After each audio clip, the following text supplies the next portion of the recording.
M. Okay, magandang gabi po sa ating lahat, sa lahat po ng ating taga-subaybay sa palatuntunan o sa programang ito ng Tinig ng Pag-asa. Ako po ay bumabati sa inyo, ang inyong lingkod, Pastor Ber Santos ng J. Blue Oriental Mindoro Chapter, ay nagpapasalamat sa Panginoon at muli tayo po ay makakapagbahagi ng buhay at banal na salita ng Panginoon. So ako po ay bumabati ng isang napakagandang gabi sa lahat po ng ating mga taga-subaybay sa oras na ito. At sa oras na ito, ako po ay excited sapagkat ang ating pong topic ay patungkol po sa buhay ni Noe o ni Noah, no? Isa pong lingkod ng Diyos na ginamit ng Panginoon upang gumawa ng matinding breakthrough. Ano? Ito po ay nung panahon na kung saan ang mga tao po ay namumuhay sa kasalanan na sabi ng Biblia, wala na raw pong natitirang matuwid, kundi si Noe na lamang. Kaya sa oras na ito, bigyan po natin ng daan ang pagbasa ng banal na kasulatan dito po sa aklat ng Henesis, Kabanata 6, mula talatang 9 at hanggang sa mga sumusunod na talata. Ganito po ang sinasabi, sundan po natin. Ito ang kasaysayan ni Noe, matuwid at mabuting tao si Noe noong kanyang kapanahunan. Namuhay siya ayon sa kalooban ng Diyos. Siya ay may 3 anak na lalaki, sina Shem, Ham at Japet.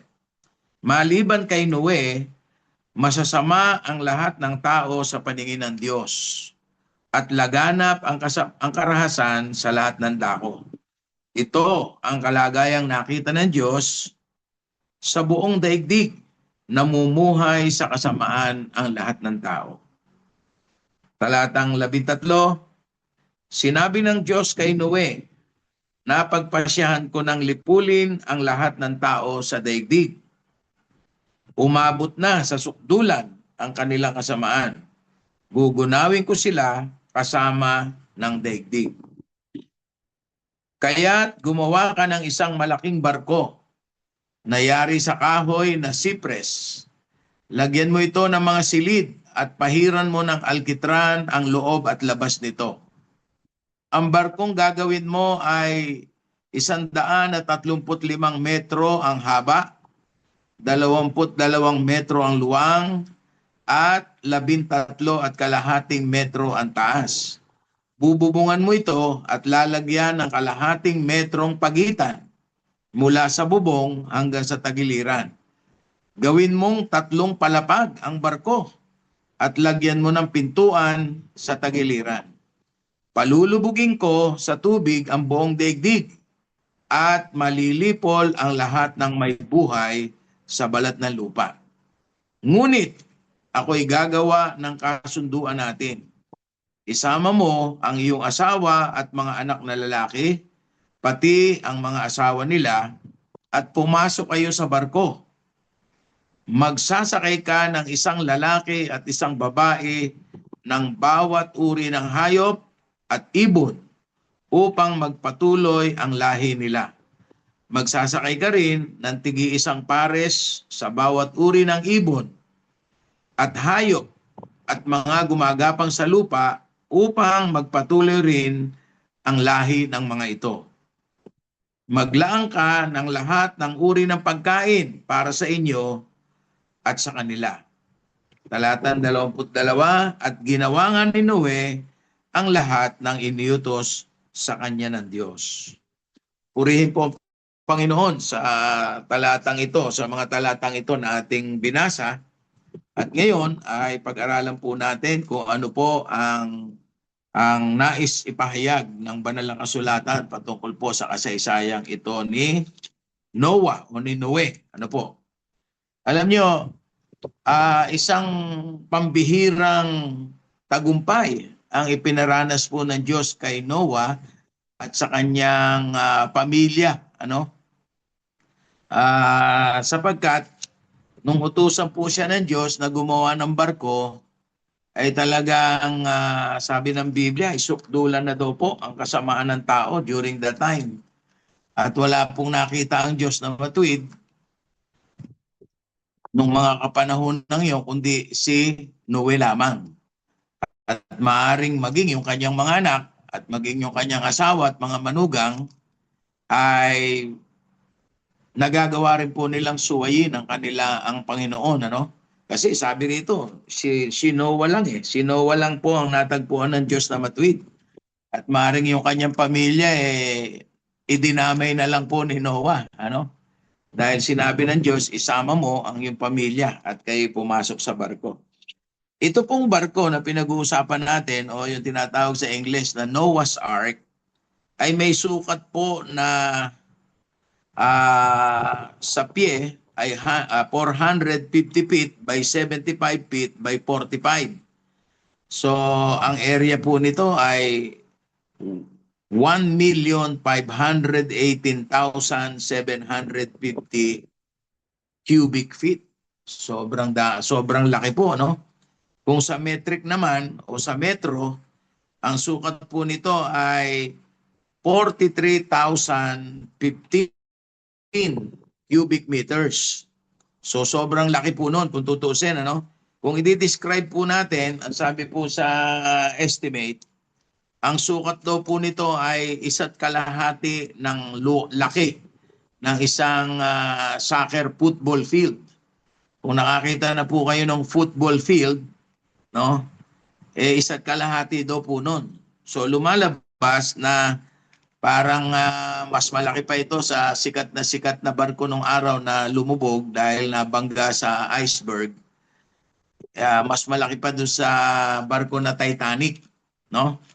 Sabi dito, ito daw po ay, ang taas daw po nito, kung ating susukatin, ay sintaas daw po ng 4 na palapag na building. So kung ating i-estimatein po, ito ay more or less mga 16 meters ang taas, no? Yun po. Kasi more or less ay 15 meters ang taas po nung loob ng barko na yon. At sa ating binasa ay may 3 palapag daw po ang barko na yon, puwera pa yung ilalim, ano? Yung pinakakasko hanggang ibabaw. Yan. At ang sabi rito, ito daw po ay 6 na beses na mas mahaba sa kanyang lapad. Kasi ang lapad po nito ay 75 feet. No? At kung mapapansin po natin, nung utusan po ng Diyos, si Noah para gumawa ng barko, hindi po ito sa tabing dagat. Ito po sa ibabaw ng bundok. Ano? Sabi rito, the boat was built miles away from any body of water. Yun po ang na-discover ng mga nag-research po nito, no? Na ito daw po ay milya-milya ang layo mula sa dagat o sa ilog. Kaya talagang kung hindi po pinalubog ito ng Diyos at hindi nabuksan ang lahat ng mga bukal at umulan ng 40 days and 40 nights, hindi po lulutang itong barko na ito kasi nasa bundok no?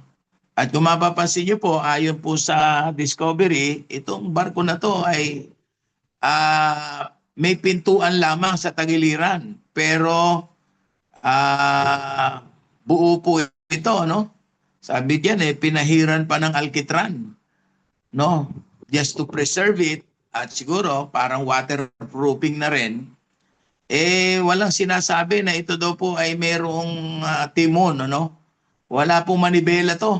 Talagang ang intention po ng Diyos dito palulutangin lang sa tubig, ano?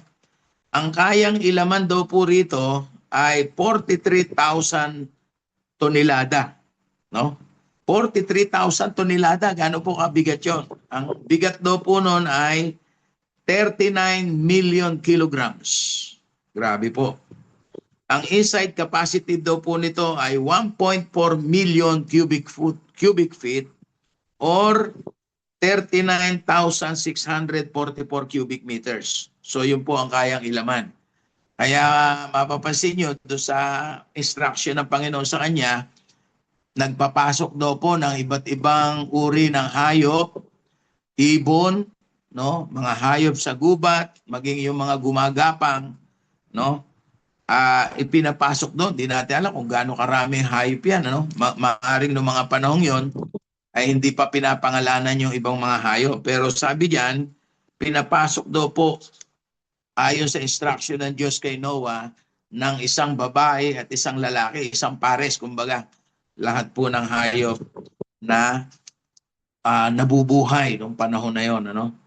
Ang approximate total deck area nito ay 95,700 square foot or 8,891 square meters. So napakaluwang po talaga, no? Napakaluwang. At alam niyo po ba na itong barko na ito, kung atin pong pag-aaralan, ito po ay ginawa ni Noah at siguro kasama rin yung kanyang mga anak at mga manugang na silang nagsitulong para magawa ito. Alam niyo kung gaano katagal ginawa? Ito po ay humigit kumulang sa 100 taon. Grabe, no? 100 years project po ito. At kung ating pag-aaralan, kasi dito po sa Genesis chapter 5 verse 32, nung umpisahan pong gawin ito ni Noah ayon sa instruction ng Diyos, siya po ay 500 years old. Ano kaya ang pinagagawa ni Noah during that time? 500 years old na po siya. At kung sa panahon natin, ito po ay, kumbaga, nasa kalakasan pa lang, ano? Siguro, nasa mga 30 to 40 years old pa lang ang katumbas nito. Kasi pag nag-edad 50, 60, medyo mahina na. Pero itong panahong ito ay 500 years na po siya. At sabi ng Genesis chapter 7 verse 6, when Noah was 600 years, when the flood covered the earth. So nun daw pong magpaulan at buksan ng Diyos ang lahat ng bukal sa buong mundo, sa lahat ng pinanggagalingan ng tubig, si Noah daw po ay 600 years old na. So ibig sabihin, nung natapos nila yung barko, halos 100 taon o exactly 100 years, no? Meron naman po possibility na nagsabi na pwedeng mas mahigit pa dito. Maaring inabot ito ng 120 years. Kasi sabi po ng Genesis chapter 6 verse 3, when God says their days will be 120 years, which means the time from God command to build the ark until the flood, which suggests up to 120 years of construction. So grabe po ang nangyari, ano? Sobrang tagal. Siguro wala nang ibang pinakamatagal na project kundi ito pong pagkakagawa ng barko na inutos po ng Diyos kay Noah. Ngayon, pag-aralan po natin, ano po ang katangian ni Noah at nangyari po ito, no? Actually, ito po isang matinding breakthrough, no? Wala na po siguro ibang makakagawa ng ganito na katulad ng ginawa ni Noah. Na merong ipinagawa ang Diyos ng ganito katagal at ganong kalaking barko. Ano po? So ano po ang katangian?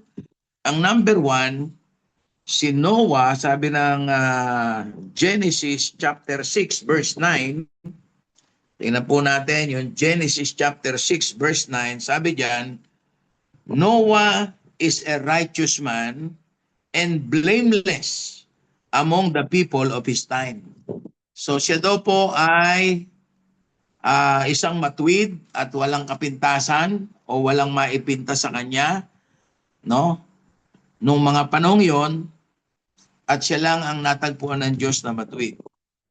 At ang sabi ng Biblia, he walked with God, which means he was standing out from a corrupt world. Siya daw po ay lumakad na kasama ng Diyos. O ibig sabihin, sinunod niya yung mga salita ng Panginoon.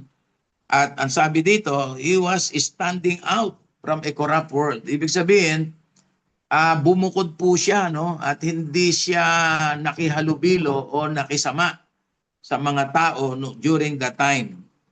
Ang sabi po ng 2 Peter chapter 2 verse 5, tingnan po natin. 2 Peter chapter 2 verse 5. Sabi po dito, dahil sa kasalanan ng tao nung unang panahon, ginunaw ng Diyos ang daigdig sa pamamagitan ng baha. Wala siyang iniligtas maliban kay Noe na nangaral tungkol sa matuwid na pamumuhay at ang pito pa niyang kasama. So yun po, no? Yun ang sabi ng Bible. Kaya makita po natin, si Noah po ay talagang naging matuwid sa harapan ng Diyos. He was then a preacher of righteousness, no? Who is trying to influence others to do good. Maring sa loob ng 100 taon na yon, habang ginagawa po nila yung barko, itong si Noah ay nangangaral, ano? Nagsasabi sa mga tao na maghanda na kayo, gugunawin ng Diyos ang mundo. Siguro lahat ng panlalait, lahat ng pambubuli ay naranasan ni Noe, no? Lalo na dahil nakita nila na yung barko daw po ay hindi naman sa tabing dagat ginagawa kundi sa bundok. So yun po ang isang malaking kumbaga grabing pangyayari po yun, ano? So yun po ang una, ano? He is righteous and blameless. Pangalawang katangian po ni Noah, no, leading to breakthroughs, siya po ay isang loyal, no, and faithful to God. Ang sabi po ng Hebrews 11:7, tingnan po natin. Hebrews 11:7. Ayan. Dahil sa pananampalataya, pinakinggan ni Noe. Pinakinggan ni Noe ang babala ng Diyos tungkol sa mga bagay na mangyayari, ngunit hindi pa nakikita. Gumawa siya ng isang malaking barko upang siya at ang kanyang pamilya ay maligtas. Sa pamamagitan nito, nahatulan ang sanlibutan. Ngunit si Noe ay ibinilang na matuwid dahil sa kanyang pananampalataya. So purihin po ang Panginoon doon, ano? Dahil sa pananampalataya po ni Noe, ay mapapasin nyo, sinunod niya yung instruction po ng Panginoon sa kanya. He is very loyal and faithful. Nagtitiwala po siya sa Diyos, bagamat kung titingnan natin, masyadong batawag dyan, kakatwa, no? Talagang mahirap unawain. Pero dahil po si Noah ay naging tapat at masuno rin sa Diyos, no? Sabi rito, he built an ark by faith. He trusted God. He trusted God warning of unseen flood, which resulted to his family salvation, and he condemned the sinful world. Ayan.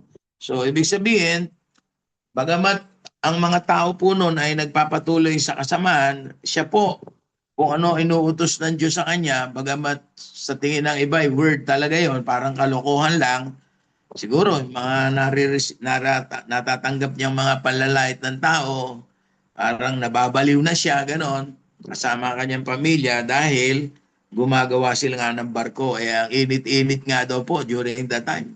Ni wala man lang senyales na uulan, no?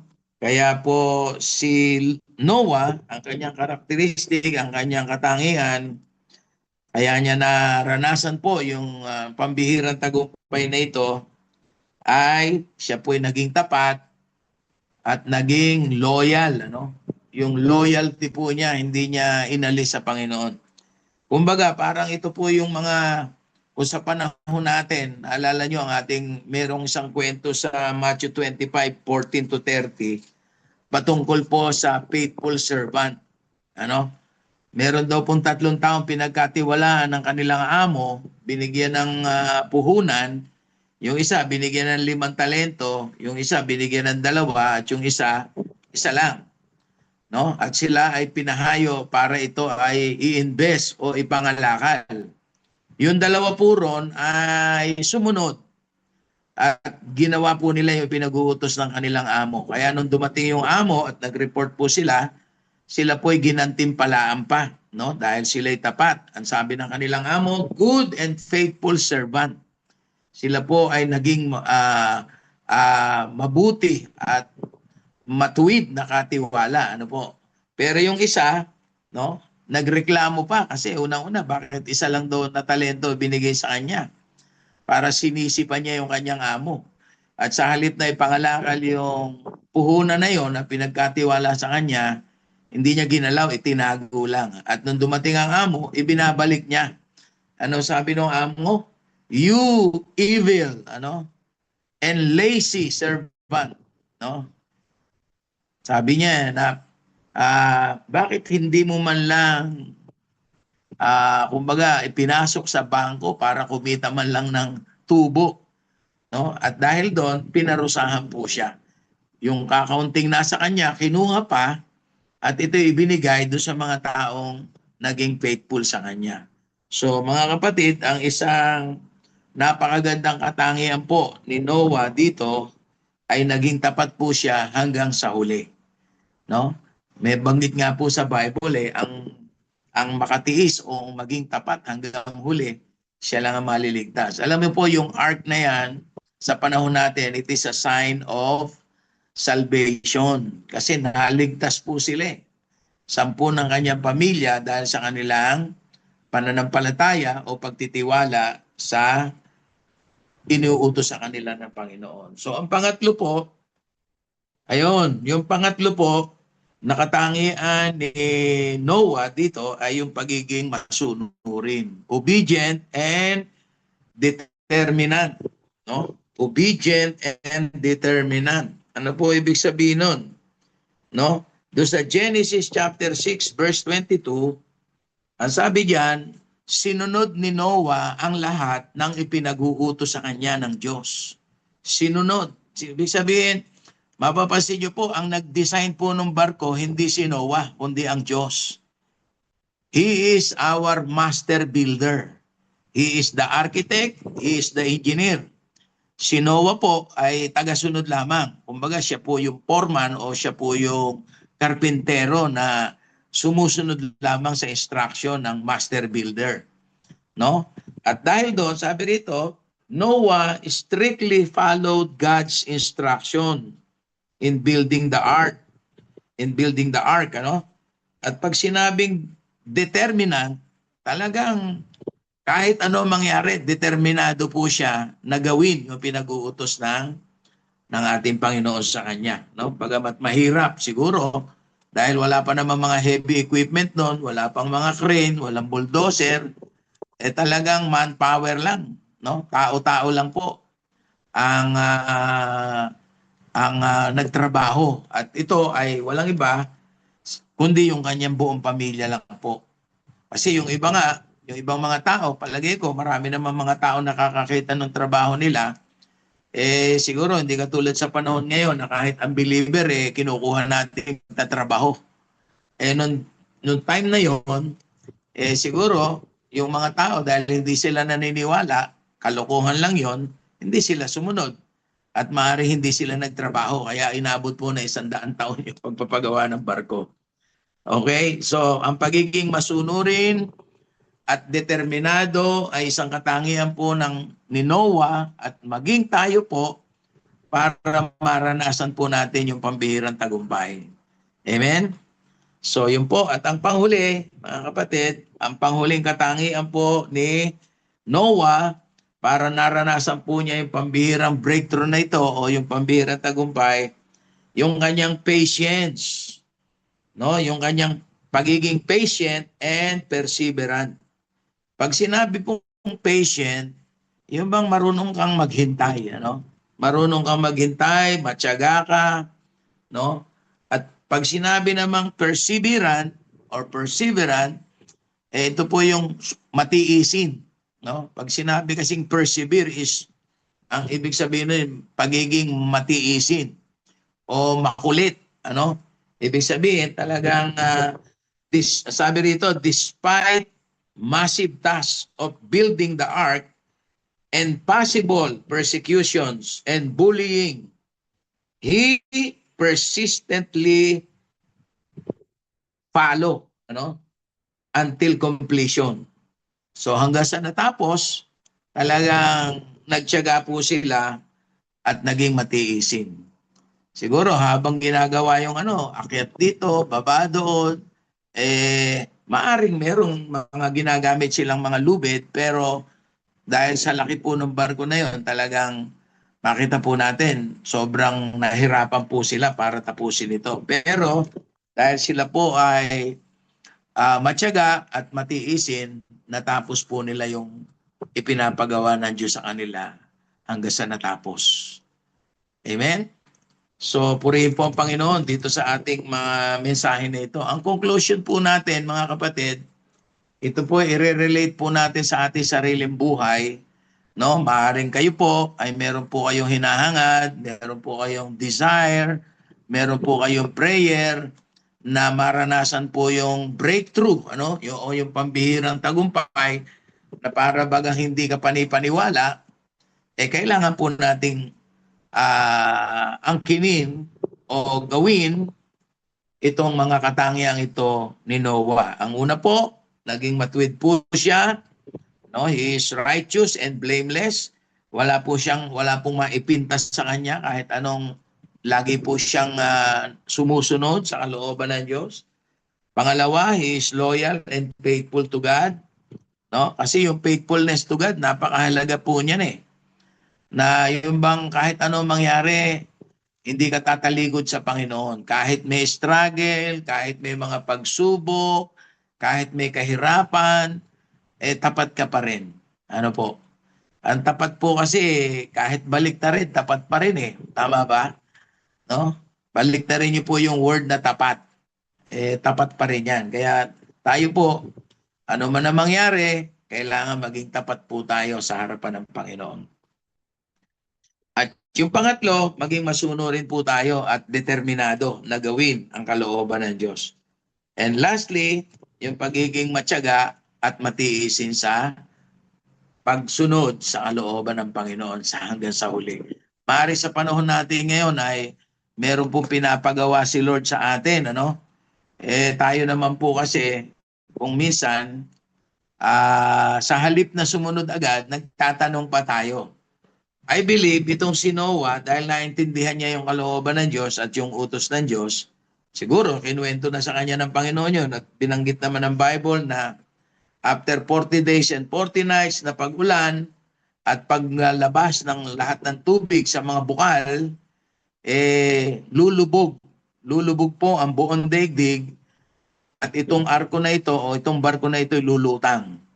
Palutang-lutang lang, kahoy naman po yan, kaya palutang-lutang. Okay? So ang conclusion po natin, in order for us to experience breakthroughs in our life, let us decide to follow God's word, His will, and His righteousness. Not our own will, not our own standards. Kasi tayo pong mga tao, may kanya-kanyang katwiran Tama po ba? May kanya-kanya tayo dahilan. Sabi nga sa kasabihan pag gusto, marami tayong paraan. Pag ayaw, maraming dahilan. So ang nais po ng Panginoon, no tantrums, kumbaga, wag tayong mag-asal bata, na kapag ayaw natin, nagdadabog tayo, pero pag gusto, tuwan-tuwa naman. Alam niyo, kung minsan, kahit sa pagkain po, merong pagkain hindi masarap kainin. Mapakla siya o kaya mapait, katulad ng ampalaya. Bibihira po sa mga bata ngayon ang nakakagusto ng ginisang ampalaya. Kasi nga mapait, pero nutritious po ito. Napaka-masustansya, Yung iba ayaw kumain ng okra kasi madulas. Pero alam niyo po, yung okra tsaka yung saluyot, isa po yan sa pinakamasustansyang gulay. Kaya hindi masarap ang lasa. Gusto kasi ng mga kabata ngayon yung Gusto nila lagi masarap. At ang masarap sa kanila, matamis. Di ba? Di po ba? Yung matatamis at saka yung masarap kainin. Eh, hindi natin alam, yung mga bagay na yon, yun ang hindi nakakabuti sa ating katawan, lalo na pag sobra. Kaya mga kapatid, sa gabing ito, nais ko pong dalhin po kayo sa panalangin at hayaan po natin na kung ano po yung iniuutos ng Panginoon sa atin. Ang breakthrough po natin ngayon, mga kapatid, ngayong taon ay magawa ang kalooban ng Diyos.